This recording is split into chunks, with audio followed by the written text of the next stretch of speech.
नमस्ते बच्चों, प्रभात kids school से मैं श्वेता जायसवाल हिंदी की तत्सिका में आप सबका सहर्ष स्वागत करती हूँ। बच्चों, आज का हमारा जो विषय वह है वर्ण विचार। आज हम वर्ण विचार पढ़ने वाले हैं। उससे पहले मैं आपको अभी एक यहाँ पे उदाहरण दिखा रही हूँ। जैसे कि आपने पहले की कक्षाओं में पढ़ा था किस तरह से ध्वनि से वर्ण बनते हैं, वर्ण से शब्द और शब्द से वाक्य बनते हैं। ठीक है, अब ध्वनि यानी कैसा, तो देखिए मैंने यहाँ पे लिखा है ग के नीचे हलंत है, फिर जमा उ, फिर जमा ल के नीचे हलंत, फिर जमा आ, फिर जमा ब के नीचे हलंत, फिर जमा अ। अब ये ही जो हलंत लगा हुआ है ग में अगर हमने ये ऊ को जोड़ा, छोटा ऊ यानी छोटी ऊ की मात्रा, तो वो क्या वर्ण बना, गु। फिर ल में अगर आ को जोड़ा तो आ की मात्रा लगाई तो वो क्या बन गया, ला। फिर ब में अ को जोड़ा तो वह क्या बन गया, ब, यानी गु ला ब। इससे ये जो वर्ण बने हैं, इन वर्णों से कौन से शब्द बना, गुलाब। ठीक है, यानी ये जो ऊपर हमने लिखा ध्वनि, फिर वर्ण और उससे बनने वाले शब्द, इसी को हम यहाँ पर अभी पढ़ने वाले हैं। अब जैसे आपने वर्ण विचार पढ़ा है, तो वर्ण यानी क्या, भाषा की वह सबसे छोटी इकाई जिसके खंड नहीं किए जा सकते, उसी को हम वर्ण कहते हैं। ठीक है, अब वर्ण, बहुत सारे वर्णों को मिलाकर, ये जो यहाँ पे चार्ट दिख रहा है इसमें देखिए इतने सारे वर्ण हैं, इन सभी को मिलाकर यानी वर्णमाला बनती है। वर्णों के समूह को वर्णमाला कहते हैं। अब वर्णमाला के दो भाग होते हैं, एक स्वर और एक व्यंजन। तो अभी सबसे पहले हम स्वर के बारे में यहाँ जानेंगे। तो स्वर किसे कहते हैं, स्वर वह वर्ण है जिसे उच्चारण करने में किसी की सहायता नहीं लेनी पड़ती। हवा जो होती है वह मुख से बिना किसी रुकावट के ही सहजता से बाहर निकलती है, उसी को हम स्वर कहते हैं। ठीक है, अब इस आधार पर स्वर के 3 भेद बताए गए। अब स्वर कितने होते हैं हमारे, 11। अ, आ, ई, उ, री, ए, ऐ, ओ, औ। यहाँ तक हमारे स्वर है, यानी स्वर कितने हैं, 11 स्वर होते हैं।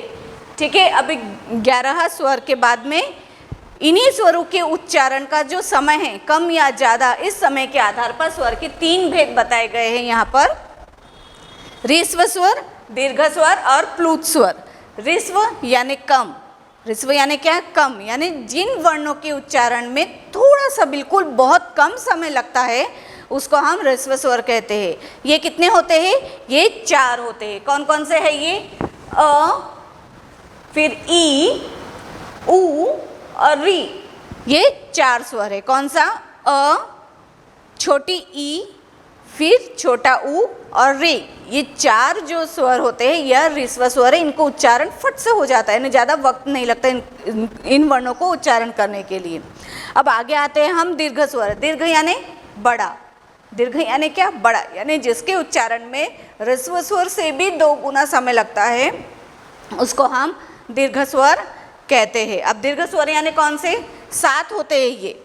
ह्रस्व स्वर में जो 4 है उनको हटा के बाकी जितने भी बचते हैं वो सारे ही दीर्घ स्वर में आते हैं, जैसे आ, ई, उ, ए, ऐ, ओ, औ।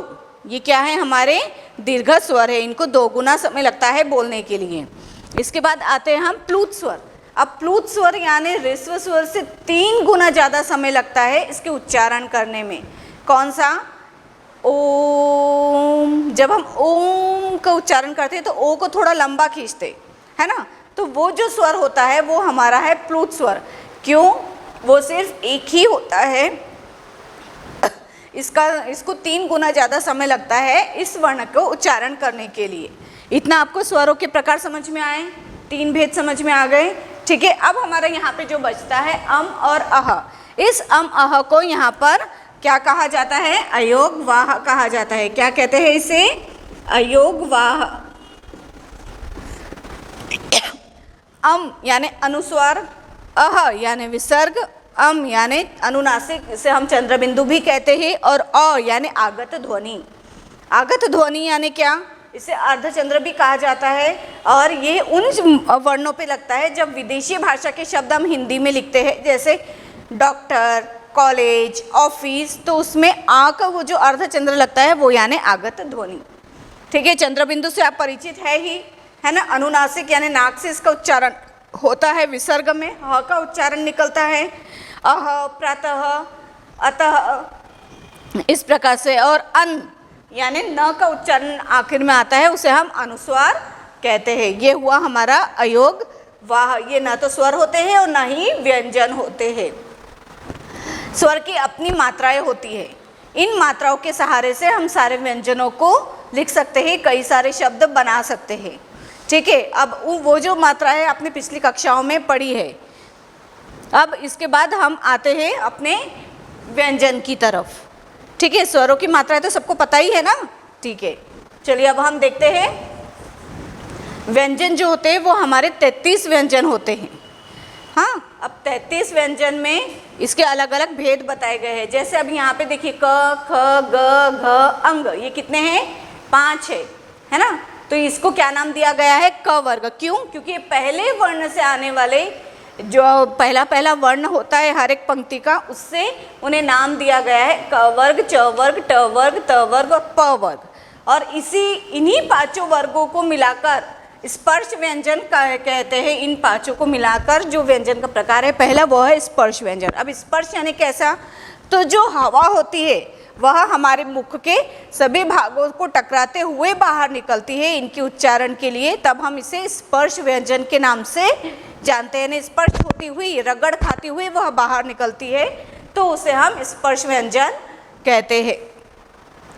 इसके बाद व्यंजन का तीसरा प्रकार आता है अंतस्थ व्यंजन। अंतस्थ यानी अंदर से, यानी पेट से सीधा हवा निकलकर बाहर निकलती है। य, र, ल, व, ये क्या है? हमारे अंतस्थ व्यंजन है। उष्म व्यंजन, उष्म यानी गर्मी, गर्म हवा, जिनके उच्चारण के लिए गर्म वायु, गर्म हवा हमारे मुख से बाहर निकल रही हो, उसे हम उष्म व्यंजन कहते हैं। श, श, स, ह, इसे हम बोल कर देखेंगे। अपने हाथ को इस तरह से सामने रखिए और बोल कर देखिए श, स, श, ह। तो हमारे मुख से निकलने वाली जो वायु है वो गर्म है या नहीं, इसका हमें ज्ञान होगा इससे। अब इसके बाद आता है संयुक्त व्यंजन। संयुक्त व्यंजन यानी क्या? तो दो व्यंजनों को मिलाकर, ये 4 प्रकार के हैं, क्ष, त्र, ज्ञ और श्र। दो वर्णों को मिलाने से जो तीसरा वर्ण हमें मिलता है उसी को हम संयुक्त व्यंजन कहते हैं। ठीक है, अब जैसे इसमें कौन कौन से व्यंजनों को मिलाया जाता है संयुक्त व्यंजन में, वो देखिए अभी यहाँ पर। जैसे अभी ये क्ष है तो इसमें क फिर श, इसका उच्चारण करने में थोड़ा सा हमें क का भी उच्चारण आता है। इस श को उच्चारण करने में एक क, क्ष, अ, इसलिए इसे हम क्ष कहते हैं। फिर उसके बाद में आता है हमारा त्र। त्र यानी त आधा, फिर र आधा और फिर अ यानी त्र। फिर उसके बाद में ज्ञ यानी ज आधा, फिर इ आधा और फिर अ। उसके बाद में आता है इसमें श्र यानी श हलंत, फिर र हलंत, फिर अ। इनको हम कहते हैं संयुक्त व्यंजन। क्यों? क्योंकि ये दो जो वर्ण हैं वो भी आधे आधे स्वर रहित है। ये सभी इसके उच्चारण में यहाँ पे स्वर नहीं है, लेकिन इन व्यंजनों को पूरा करने के लिए हमको अ लगाना पड़ता है। जैसे कि हमने पहले भी पढ़ा है, क से ज्ञ तक जब हम व्यंजनों को उच्चारण करते हैं तो उसमें क्या आता है? अ का उच्चारण आता ही है, और इसीलिए इसे हम पूरा करने के लिए आखिर में अ लगाते हैं। तो त और र इनके नीचे भी हलंत है, ज और इ इनके नीचे भी हलंत है, श और र इनके नीचे भी हलंत लगाया गया है। हलंत अब कब लगाते हैं? जब किसी व्यंजन में स्वर नहीं होता है तब हम उसमें हलंत लगाते हैं, और ऐसे ही व्यंजन को फिर हम आधा व्यंजन कहते हैं। आधा। ठीक है, इतना समझ में आया संयुक्त व्यंजन यानी क्या होता है? हाँ, अभी आपने देखा स्पर्श व्यंजन, पूरे इसके वर्ग, अंतस्थ व्यंजन, उष्म व्यंजन, संयुक्त व्यंजन। इसके बाद ये जो आता है इसमें आखिर में जो पांचवा वर्ण होता है, अंग, इय, न, न, म, इन्हीं को हम क्या कहते हैं? पंचम वर्ण। क्या कहते हैं इनको? पंचम वर्ण। पंचम यानी क्या? 5। पंचम यानी क्या? 5, यानी 5वें स्थान पर जो आया है इस पंक्ति में, ऐसे वर्ण को पंचम वर्ण कहा जाता है। अब इसके बाद इसमें आता है ड और ढ। अब ये ड और ढ जो होते हैं ये क्या होते हैं? इसके अंदर स्वर मिला हुआ है, लेकिन अतिरिक्त व्यंजन के रूप में, अतिरिक्त व्यंजन के रूप में ये ड के नीचे ही नुक्ता लगा होता है और ये ढ के नीचे ही नुक्ता लगा होता है। क्या फ़र्क है इसमें और ये दोनों में? वहाँ नुक्ता लगाया है, यहाँ पे नुक्ता नहीं है। यानी कि इस ड से किसी भी शब्द की शुरुआत ये ड से होती है, जैसे डमरू, ढ से ढक्कन। लेकिन नुक्ता लगने से यहाँ पे ड और ड इसमें फ़र्क होता है, यानी ये हल्के हो जाते हैं। इनके उच्चारण में एक हल्कापन सा आ जाता है, ढ और ढ इनके इसमें। और किसी भी शब्द का में ये कभी शब्द की शुरुआत इनसे नहीं होती, ये कभी भी शब्द के बीच में आते। जैसे सड़क, पढ़ना, सड़क और पढ़ना, ये क्या है? शब्द इनके बीच में आया हुआ है। शब्द की शुरुआत हुई है कि इनसे? नहीं। तो ये इसलिए इनको अतिरिक्त व्यंजन के रूप में अलग से लिया गया है। इतना आपको समझ में आया? ठीक है। अब हम आते हैं द्वित्व व्यंजन की तरफ। द्वित्व व्यंजन यानी क्या?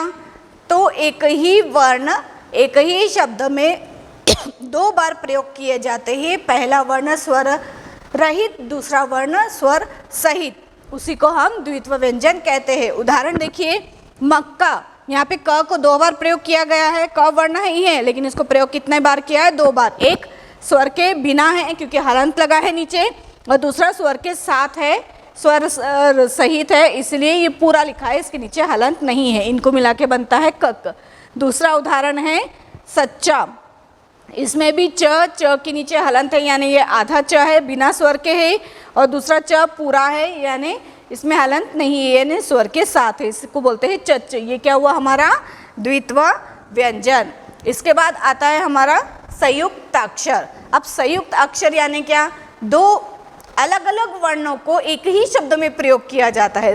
द्वित्व में क्या था? समान वर्ण थे, लेकिन इसमें क्या है? अलग अलग वर्ण है। यह अंतर ध्यान में रखिएगा, अलग अलग वर्ण होते हैं संयुक्त अक्षर में।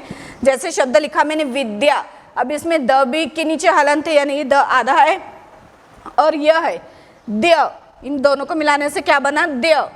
अभी समाप्त, प आधा है, त पूरा है, यानी ये प आधा है, इसके नीचे हलंत, और त पूरा यानी पत, समाप्त।